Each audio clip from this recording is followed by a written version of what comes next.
மாலை எக்ஸ்பிரஸ் செய்திகளை தொடர்ந்து பார்ப்பதற்கு முன்பாக சிவகங்கை மாவட்டம் காரைக்குடி 5 விளக்கு பகுதியில் அதிமுக பொதுச் செயலாளர் எடப்பாடி பழனிசாமி பரப்புரையில் ஈடுபட்டு வருகிறார். நேரலை காட்சிகள்.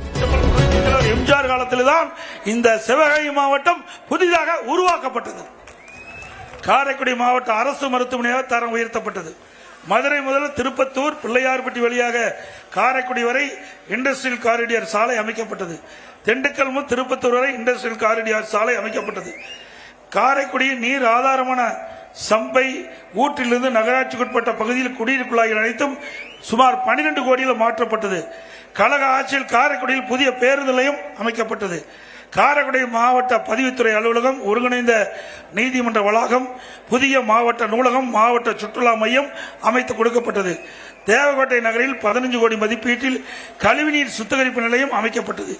தேவகோட்டை நகரில் சுமார் 40 கோடி மதிப்பீட்டில் சாலை விரிவாக்கம் மற்றும் சாலை விதி அமைக்கப்பட்டது.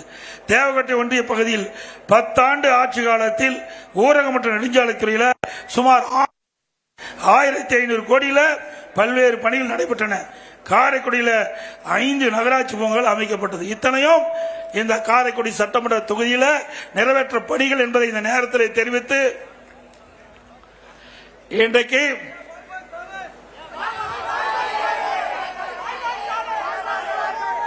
திராவிட முன்னேற்ற கழக தலைமையில் அமைக்கப்பட்ட கூட்டணி தலைவர்கள் ஏதோ பேசி வராங்க.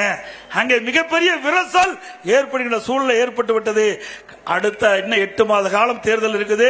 திராவிட முன்னேற்றங்கள் இருக்கிற கூட்டணிகள் அங்கேயோ இருக்குமோ இருக்காத என்ற தெரியாத நிலையில் ஊசலாடி கொண்டு என்பதை மட்டும் நேரத்தில் தெரிவித்து மக்களை காப்போம், தமிழகத்தை மீட்போம், மக்களை தமிழகத்தை மக்களை தமிழகத்தை மக்களை தமிழகத்தை பை பை ஸ்டாலின்.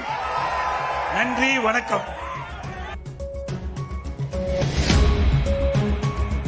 காரைக்குடி 5 விளக்கு பகுதியில் எதிர்க்கட்சித் தலைவர் எடப்பாடி பழனிசாமி மேற்கொண்டு வந்த பரப்புரை நேரலை காட்சிகளை பார்த்தோம்.